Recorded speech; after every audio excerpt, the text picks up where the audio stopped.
A Classroom Hub or Classroom website is something that all teachers should have because it's a great way to communicate and share information with your students and their parents. It will also save you time and keep you more organized. Creating this front-facing tool is easy, and we're going to show you how on this week's episode of IT Weekly.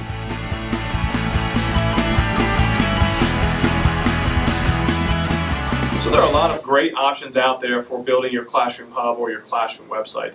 First one we're going to talk about is Canvas. Right, and what everybody doesn't know is that Canvas isn't just a learning management system. You can also use it as your Classroom Hub and make it an outward-facing page for your website. Here are a couple keys for using Canvas as your Classroom Hub. So once you've logged into your course, we have chosen the Digital Citizenship Middle School course.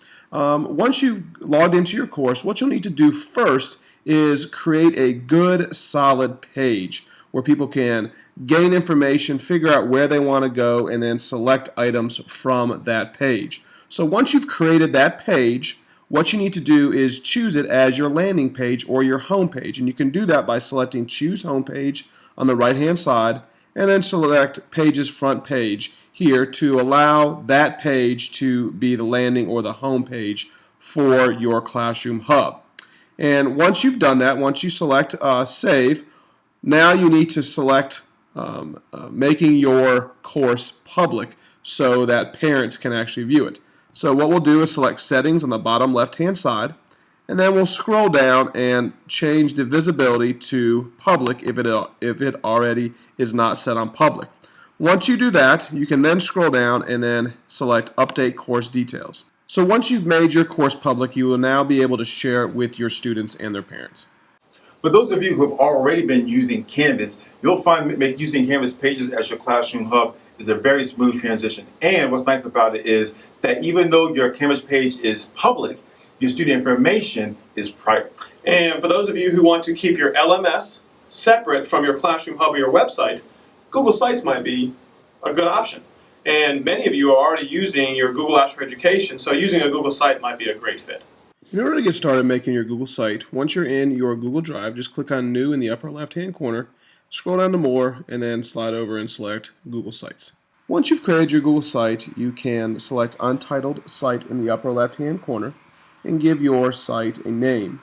Next, if you want to add a title to your page, you can select the text in the middle and give your page a title. You can also change a few features right here as well. On the left-hand side, if you hover over this gear, you can select the gear and then change where the navigation appears, whether that is on the top or on the side. On the right-hand side, you will see three different tabs. The Insert tab is the first one, and this will allow you to insert items like a text box or images. It will also let you insert items from your Google Drive, embed YouTube or Google Calendar items, or insert Google Docs items like a Google Slide or Google Sheets. Next, you will see the Pages option here. And this will allow you to add a new page to your site. It will also allow you to rearrange the way your pages are laid out. So if you want to move a page up or move it down, you are allowed to do that here. Then you will see the Themes tab, and this will allow you to change the theme of your Google site. Next, if you want to preview your site, you can select this icon in the top part of your screen.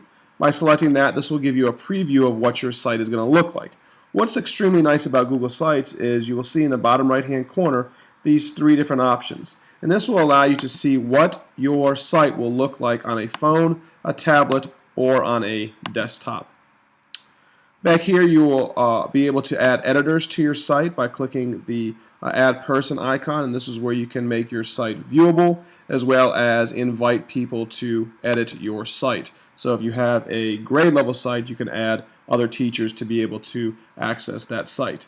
And when you're finished, you'll need to select Publish and then publish your site and make it visible to whoever you want to make it visible to. Regardless of the option that you choose, it's important to make sure that you have some sort of online presence, something outward facing that parents can see that lets them know how they can communicate with you and what's going on in the class. You're right.